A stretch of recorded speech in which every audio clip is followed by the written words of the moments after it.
जी अफशा, एक मरतबा फिर पाकिस्तान में मजहबी अक़लियतें तशद्दुद के निशाने पर, और ये एक रेगुलर सी बात है।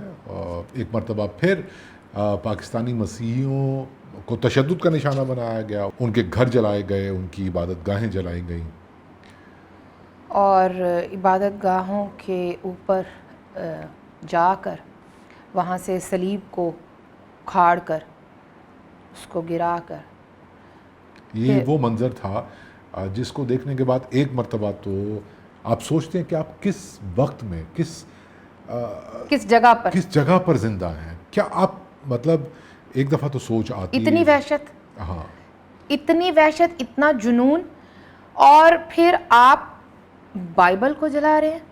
और काशी साहब, ये जो सलीब वाला मामला है ना, बहुत अरसे से हम बार बार कहते आ रहे थे। आपके तो नेशनल टीवी के ऊपर आपने ड्रामे चलवाए हैं उर्दू डबिंग करके, उर्तुल गाजी जैसे, जिसमें दिखाया गया है सलीब की बेहुरमती वहाँ पर दिखाई गई। हमने एक वीडियो बनाई थी इस हवाले से, बहुत सारे लोगों से हमने बात की थी। मैं कुछ आपको राय सुनाना चाहूँगा यहाँ पर। जो पाकिस्तान में रहने वाले मसीही हैं वो उर्तुल गाजी में क्रॉस को, सलीब को बेहुरमती का निशाना बनाने पर उनका क्या ख्याल है, ये देखिए। जैसे वो क्रॉस की बेहुरमती कर रहे हैं, उनको गिरा रहे हैं, ऊपर से चल रहे हैं, उनको जैसे गर्दनें काट रहे हैं और दिखा रहे हैं, मेरा ख्याल है वो अच्छा नहीं है। लेकिन वो जब सिस्टरों को ऐसे काटते हैं ना, तो ऐसे बड़ा बुरा लगता है। वो तो हर आदमी, वो तो फिर ड्रामे वाले हैं, कुछ अमीर आदमी हैं, यहाँ पे तो एक छोटा सा मुस्लिम काफिर कह देता है। तो ये आपने बिल्कुल सही बात की कि ये तो ज़हन साजी का मामला है, क्योंकि आपने बताया, आपने ये दिखाया है कि इट्स ओके, इट्स नॉर्मल, और आप अपनी ताकत दिखा सकते हैं। अच्छा, अब कहा जा रहा है कि तामीर और बहाली हुकूमत करेगी, रियासत ज़िम्मेदारी लेगी। ठीक है, बहुत अच्छी बात है, करें। लेकिन जो दिलाजारी हो गई है, जो खौफ, जो कि ऑलरेडी ये हमारी माइनॉरिटीज़ खौफ में ही रहती हैं, तो उसका मदावा मुमकिन है। मैं आपको एक बात बताता हूँ यहाँ पे। आज से कोई तकरीबन 2 या 3 बरस पहले आपको याद होगा कि हमारी टीम योहानाबाद में गई और सिर्फ लोगों से यही सवाल पूछा, मेरा ख्याल है उस वक्त भी कोई इसी तरह का वाक़या हुआ था, कि आप कितना इंसिक्योर फील करते हैं। तो जो जवाब उन्होंने दिए थे, मैं यहाँ इस प्रोग्राम में सिर्फ 2 या 3 लोगों की राय शामिल करना चाहता हूँ। ਤੁਹਾਨੂੰ ਕੀ ਲੱਗਦਾ ਹੈ ਕਿ ਪਾਕਿਸਤਾਨ ਦੇ ਵਿੱਚ ਗੈਰ ਮੁਸਲਿਮ ਜਿਹੜੇ ਨੇ ਉਹ ਮਹਿਫੂਜ਼ ਨੇ? ਜਿਹੜੇ सियासी लोग ने वो तो कहते हैं महफूज ने, लेकिन है नहीं।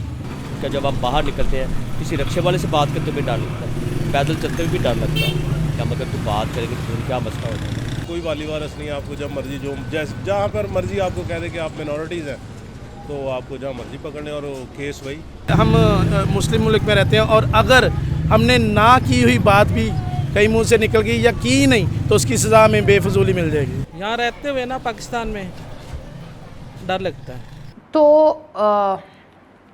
मतलब स्पीचलेस।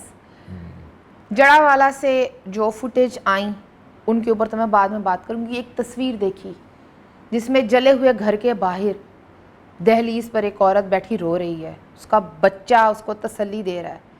वो बच्चा होगा 8, 10, 12 साल का। उसका लिबास देखें, उसने 14 अगस्त मनाने के लिए वो ख़रीदा होगा। आप उस बच्चे को, रियासत उस बच्चे को क्या जवाब देगी? और फिर भी इन्हीं लोगों से हुब्बुल वतनी के सबूत मांगे जाएंगे। अच्छा, रियासत की जो आप बात कर रही हैं ना, तो उसका जवाब तो हमने देखा कि कल जो एक हमारे सरकारी वो हैं, सरकारी आलिम हैं मौलाना ताहिर अशरफी, उन्होंने एक तकरीर की। मैं आज की इस गुफ्तगू को उसी पे फोकस करना चाहता हूँ, क्योंकि पिछले 2-3 दिनों से मीडिया पर इतनी बातें हुई हैं कि जी ये क्या हो रहा है, क्यों ऐसा हो रहा है, वगैरह वगैरह। ये हम में से नहीं है, ये और हमलावर। और इतनी मतलब मेन स्ट्रीम मीडिया पर इस वाक़े की सुपरफिशियल और गलत और डिसइंफॉर्मेशन से भरी हुई कवरेज हुई, डिनाइल से भरी हुई कवरेज हुई है, जैसे उनको एक टॉपिक मिल गया हो। काशिफ साहब, अगर उससे पहले मैं सिर्फ एक बात अपनी यहाँ पर कह सकूँ कि ये जितनी कवरेज है इसको एक आइसोलेटेड वाक़या की तरह से ही ट्रीट किया जा रहा है, विच इज़ मतलब ये डिनाइल ही है। आप देखिए, अब ये हो गया है कि सोशल मीडिया पर बड़े हैंडल्स ने और मीडिया पर बड़े एंकर्स ने और टिकट्स जो लिखने वाले हैं वो बैठे होते हैं ना वहाँ पे, उन्होंने खांचे अपने बना लिए हैं, ठीक है, कि पुरजोर मुजम्मत, इवन मैं सियासी लीडर्स को भी इसमें शामिल कर, गमो गुस्से की लहर दौड़ गई, ये हम में से नहीं हो सकते, ये अमल ये कौन है, ये कहाँ से आए हैं, एग्जैक्टली, ठीक है। तो वो अब ट्वीट भी ऐसे होती है, फेसबुक स्टेटस भी है, तो वो बने बनाए जुमले हैं कि ये क्या है, हमारा इमेज क्या जा रहा है, हम तो ऐसे नहीं अच्छा हैं। और जो ऐसे भाषण दे रहे हैं ना, उनमें से बहुत से ऐसे भी हैं जो मैं इस बात पर कन्विंस्ड नहीं हूं कि उन्हें ये इल्म नहीं है कि ईसाई नहीं कहना, मसीही कहना है, इससे उनको कोई फर्क नहीं पड़ता वो, लेकिन उन्होंने मुजम्मत वो करनी है जो उनके बारे में है, अल्फाज वो चुनने हैं जो उनको ठीक लगते हैं, चाहे वो सामने वाले की दिलाजारी ही हो रही हो उसमें भी। आप ये देखिए कि वो बामरे मजबूरी ये कर रहे होते हैं, ठीक है। अब मैं आपसे अर्ज करना चाहता हूँ कि इस पूरी जो एक ट्विटरी लैंग्वेज है ना और मीडियाई लैंग्वेज है, जिसमें वो बन चुके हैं, स्ट्रक्चर बन चुके हैं, फ्रेम्स हैं, टेम्पलेट्स हैं, इस्लाम हमें इस बात की इजाज़त नहीं देता, हमारा मज़हब ये नहीं सिखा, वगैरह वगैरह, उसको बिल्कुल एक मुकम्मल स्लूप दे दिया, डिक्शन दे दिया। कल जो वो आप दीदा हो गए, रो पड़े, ये रूहान से हो गए, नहीं बाकायदा रूहान से नहीं, रो पड़े, अच्छा। ये कह के ये कौन लोग हैं, ये कौन लोग हैं। ओ भाई मौलाना ताहिर साहब, आपको नहीं पता वो कौन लोग हैं? नहीं पता, मैं इनको बता देता हूं अगर आप इजाजत दें। जी जी, वो हम लोग हैं, वो पाकिस्तानी है, वो आप हैं, वो मैं हूं, ये हम सब लोग हैं जिन्होंने इस स्ट्रक्चर के अंदर ये तय कर लिया है कि हम अक़लियतों के साथ ये सलूक करेंगे। ये झूठ मत बोलें मौलाना साहब, ये झूठ मत बोलें कि वो हम में से नहीं है। ये कौन लोग हैं, ये एक पूरा इज़म है, वट अबाउट इज़म होता है ना, तो ये कौन लोग इज़म है कि वो तो हम में से तो है ही नहीं। ये अचानक से किसी के अंदर शैतान जागा और उसका पुरतशद्दुद रवैया सामने आया और उन्होंने ये कर दिया। हाँ, और आपने ये भी साथ में साबित करना, ये प्लान तो बिल्कुल भी नहीं था, ये प्लान नहीं था, ये एक तरीका वारदात बन चुका है। अफशा, मैं आपको बता रहा हूं कि एक वायलेंस स्ट्रक्चर के अंदर होता है जो कभी कभार पाकिस्तान में अक्सर औकात निकल के सामने आ जाता है। उस स्ट्रक्चर से जिसके अंदर ये वायलेंस है, तशद्दुद है, मौलाना साहब, मैं और आप, हम सब मुत्तफिक हैं, हमारा आइन तमाम शहरियों को बराबर के हकूक देता है, लेकिन अक़लियतों के लिए हमारे आइन में डिस्क्रिमिनेशन मौजूद है। हमारे आइन में, हमारा आइन जो है वो बताता है कि पूरा पाकिस्तान के अंदर जो एक लीगल या एक कानूनी जो वो है ना, वो हमने तय किया हुआ है कि अक़लियतें दूसरे दर्जे की, तीसरे दर्जे की शहरें हैं। हमारे कानून, हमारी अदालतें, हमारा समाज, हमारा अदब, हमारा लिटरेचर, हर चीज़ इस तशद्दुद को असर्ट कर रहा है। अरे तो ये निकल के सामने आ जाता है। जहां पर आपकी असेंबली में एक क्रिश्चियन पार्लियामेंटेरियन को चूड़ा कहकर उसकी तज़हीक की जाए, आप बाकी क्या बात करें? आपने बात ख़त्म कर दी, ये बात करके बात मुका दी आपने। मैं थोड़ा जज्बाती हो रहा हूँ, इसके लिए मैं आपसे माफ़ी चाहता हूँ। मैं वो क्या अल्लामा इकबाल की लाइन है कि गुफ्तार के असलूब पे काबू नहीं रहता, जब रूह के अंदर मुतलातिम हो, ख्यालात था या पता नहीं क्या था, एनी हाउ जो भी था, है जो भी है। अल्लामा साहब से माफ़ी का खास्तकार हूँ मैं, लेकिन मैं अर्ज़ ये करना चाहता हूँ, आप ये देखिए, ये जो आपने बात कही ये असल बात है। आप हमसे मौलाना ताहिरुल अशरफी जैसे लोग और रियासत और हुकूमत और जो जितनी भी सरकारें हैं वो इंटरफेथ हारमनी का नारा लगा के झूठ बोलते हैं हमसे। ये इंटरफेथ हारमनी का मसला नहीं है, ये इंटरफेथ का मसला नहीं है, ये इंटर क्लास का मसला है, और क्लास के ऊपर हम सब मुत्तफिक हैं।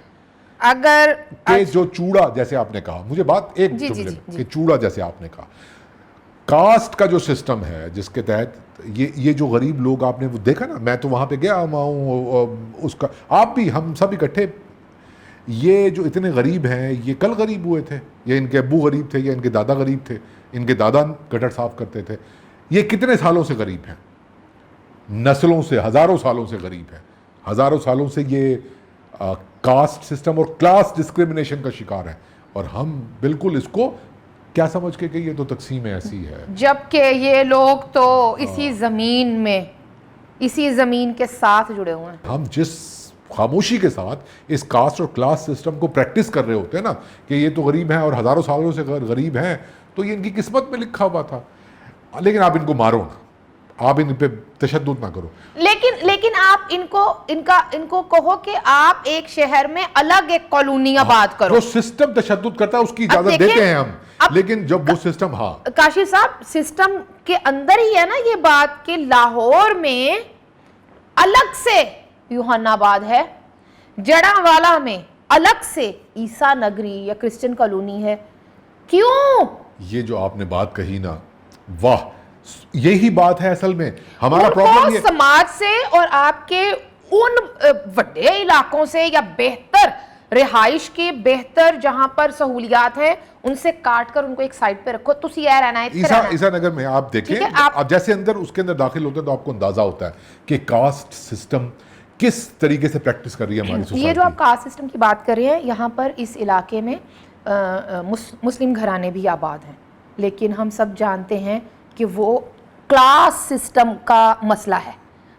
वो वहाँ पर क्यों रह रहे हैं वो वहाँ पर? वो कन्वर्टेड होंगे रिहाइयों से। हाँ। अगर नहीं भी हैं तो वो जो क्लास डिस्क्रिमिनेशन है ना, और ये जो एक समाजी इस्तेहसाल है, मुआशी इस्तेहसाल है, वो उस चक्की के दो पार्टों में 4000 साल पुराना है ये, जिसको हम प्रैक्टिस कर रहे हैं। अच्छा, मैं ये बात आपकी पूरी मैं करना चाहता हूँ। हम ये नहीं कर सकते कि हम ज़ियाउल हक को कह देंगे जी उसने पुरतशद्दुद निसाब के ज़रिए से, जो कि सच है, तशद्दुद आया। हम अयूब को भी भूल जाते हैं। अयूब को हम लेकिन हम जान नहीं छुड़वा सकते ये कह के ज़िया ने किया था। नहीं, आप 1000 रुपया देकर जान छुड़वा सकते हैं। दें 1000 रुपया, दें मुझे। नहीं, वो तो आप तो हमारे अपने दोस्त हैं, अपने भाई हैं, आपको मैं दे दूंगा 1000 रुपये, 2000 रुपये दे दूंगा। अब डॉलर के मुताबिक फैसला करें आप। महंगाई हो गई है, डॉलर के हिसाब से कम से कम 5000 का नोट बनते, वो हो जाएगा। लेकिन देखिए मेरी बात सुने, ये हम जनरल ज़ियाउल हक पे, अयूब खान पे इल्ज़ाम नहीं डाल सकते, अगरचे उन्होंने बहुत काम किया माशरा पुर तशद्दुद बनाने में, लेकिन जिस स्ट्रक्चरल वायलेंस की मैं बात कर रहा हूँ, स्ट्रक्चरल वायलेंस की, उस पर तो मैं और आप और मौलाना ताहिर साहब, हम सब बराबर के शरीक हैं। हमने अक़लियतों को कानून में ये कहा हुआ है कि आप वज़ीर आज़म नहीं बन सकते पाकिस्तान के, आप सदर नहीं बन सकते पाकिस्तान के। और कौन कौन से कानून गिनवाऊँ? मैं नहीं गिनवा सकता। मैं अगली बात अगर आप मुझे इजाज़त दें इस बात को आगे बढ़ाने की, तो मैं माजरत चाहती हूँ अपने मसीही दोस्तों से, लेकिन मुझे उम्मीद है कि वो समझेंगे कि मैं क्या कहना चाह रही हूँ। यहाँ पर ना काशिफ साहब, ये जो रिलीजियस माइनॉरिटीज़ हैं ना, उसमें भी प्रिविलेज्ड माइनॉरिटीज़ हैं, प्रिविलेज्ड मजलूम और ज़रा नॉन प्रिविलेज्ड मजलूम शामिल मौजूद हैं। ताहिर अशरफी साहब, आपको याद दिलाऊं, कभी ताहिर अशरफी साहब और हम आप जैसे लोगों ने कभी इतनी ही शिद्दत के साथ अहमदियों की इबादत गाहों पर हमलों को कंडेम किया है? नहीं, हम जस्टिफाई करते हैं। इतनी ही शिद्दत के साथ अहले तशी उनके जो टारगेट किलिंग होती रही है, उनके चुन कर उनके डॉक्टर्स और इंजीनियर्स जो मर्दों को मारा गया है, चुन कर हजारा कम्युनिटी के साथ जो होता रहा है, जो होता है, इसकी जो ज़ाहिरी शक्ल है उसमें ये तशद्दुद हमारे समाज में एक पॉलिटिकल क्या उसको कहना चाहिए, एक पॉलिटिकल मामला है। समाज को पोलराइज किया गया, उस पर तशद्दुद डाला गया, उसका कसूरवार ज़ियाउल हक या अयूब खान या जो भी लोग थे। लेकिन ये जो आपने बात कही ना मौलाना ताहिर साहब, आप ये करें कि या तो अहमदियों को मैं तो ये समझता हूँ कि इतने ही अगर वो काबिल नफ़रत हैं तो, और आप उनको माइनॉरिटी समझते भी नहीं, तो आप उनको मुल्क से निकाल दें, पाकिस्तान से निकाल दें, सब माइनॉरिटीज़ को निकाल दें। पाकिस्तान की इमेज का भी तो मसला होता है ना, तो वो बिशप को साथ बिठा सकते हैं, क्योंकि वो तो मैं आखिरी जुमला बोलूँगा। आफशा, ये अभी निशाना बनाया गया अक़लियतों को, आज से महीना 2 महीने पहले बनाया गया, उससे पहले की एक पूरी तारीख़ है, ये बाद में भी रिपीट होता रहेगा उस वक्त तक जब तक आप ये कहते रहेंगे कि ये कौन लोग हैं जिन्होंने आके ये किया, और जब तक आपका आइन, आपका कानून, आपका पूरा सोशल स्ट्रक्चर इनके खिलाफ है। मिडिल क्लास जो होती है ना, अपर मिडिल क्लास, वो वायलेंस प्रैक्टिस करती है जो स्ट्रक्चर के अंदर होता है। आप ये पैटर्न देख ले, वो बच्चे छोटे छोटे निकले जो लोअर मिडिल क्लास थे। आप वो जो श्रीलंका में के बंदे को प्रियंका कुमार तो वो भी लोअर मिडिल क्लास के। अच्छा, अब बात ये पैटर्न आप चेक कर रही हैं? ये पैटर्न आपको जोसेफ कॉलोनी में नजर नहीं आया, ये पैटर्न आपको पिशावर चर्च के वक्त नजर नहीं आया, ये पैटर्न आपको उस वक्त नजर नहीं आता है जब हमारे हिंदू बरादरी की बच्चियों को अगवा करके उनकी जबरी मजहब तब्दीली और फिर निकाह, ये उस वक्त नहीं नजर आता। ये गुड कॉप और बैड कॉप है। गुड कॉप है मिडिल क्लास या अपर मिडिल क्लास, ये तो हम में से है ही नहीं, ये तो वो लोग ही नहीं है। और लोअर मिडिल क्लास जो है, जो बिल्कुल वो उस तशद्दुद को, उस स्ट्रक्चरल वायलेंस से उस तरह बेनिफिट हासिल नहीं कर रही है, तो वो डंडे उठा के पहुंच गए। तो ये हम सब बराबर के शरीक हैं, हमारा पूरा समाज बराबर का शरीक है। हमारी अक़लियतों को, वो लिसानी, वो एथनिक, वो मजहबी, हर किस्म की अक़लियतों को ये जो middle class, upper middle class बैठी हुई है, ये बराबर की कसूरवार है। जितना मर्जी कह ले, बहुत दुख हुआ, नहीं, मैं इनके दुख का, मुझे ज़रा 1 मिनट अगर आप दें, मैं अभी बताती हूँ उनके दुख का तिया पंच आपको कर देती हूँ। वो देखें, किसी माशरे में कहा जाता है कि जो आर्टिस्ट होता है ना, वो सेंसिटिव होता है। आर्टिस्ट आपके पास कैसे हैं? अब माहिरा खान की ट्वीट को सब कोट कर रहे हैं कि ओ, इसको दुख हुआ कि वहां पर जड़ावाला में जो हो रहा था। ये वही माहिरा खान है जो कि ये लिखती हुई पाई गई, जिन्होंने ये लिखा कि डंडे की आवाज, लाठी की आवाज यहां तक आनी चाहिए। तशद्दुद, असल में बेचारे मजबूर हैं कि डंडा उठाकर जा नहीं सकते, वरना ये बाजी खुद जाती वहां पर और मरियम नवाज को पिटाई करती या मियां शहबाज शरीफ को पिटाई करती, क्योंकि ये ट्वीट उन्होंने उन लोगों के लिए की थी।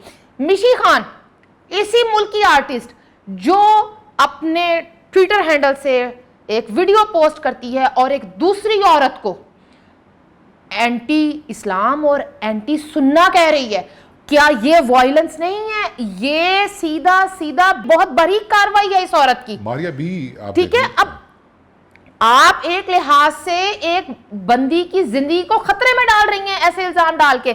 और इससे थोड़ा सा नीचे आ जाएंगे तो मैंने आर्टिस्ट बरादरी की आपको बता दी कि इनको कितना दुख हो सकता है, ठीक है, इनको ओरिजिनली ये कितना दुख महसूस करते हैं। अगर आप इससे नीचे आ जाएं थोड़ा सा, तो वो बेचेहरा, बेपहचान अकाउंट्स हैं जो लवासा की तरह फिर रहे हैं ट्विटर के उत्ते, जो आपको जय श्री राम कहलवाने वाले मोदी भक्तों की वीडियोस में टैग कर रहे हैं और कह रहे हैं कि जड़ावाला की मुजम्मत, अपने घर में लगी आग पर बात करने से पहले उसकी मुजम्मत करो। आखिरी बात कर रहा हूँ, हमने ये कंक्लूड किया कि ये जो हमारी elite middle class, upper middle class है, वो इस स्ट्रक्चरल वायलेंस को जस्टिफाई करती है, अपॉलॉजी करती है और इजाज़त, वरना किसकी ज़रूरत है कि उठ के घर चला दे। पुलिस खड़ी होकर मुस्कुरा रही है वहाँ पे, वो इसलिए मुस्कुरा रही है कि पुलिस भी उसी जत्थे का हिस्सा है, हम सब उसी जत्थे का हिस्सा। आपने मिशी खान की बात की, मायरा खान की बात की, जो डिफेंड करता है ना इसको, वो इस जत्थे का हिस्सा है, और जो कॉल आउट नहीं करता, मैं और आप, हम भी इसी जत्थे का हिस्सा है।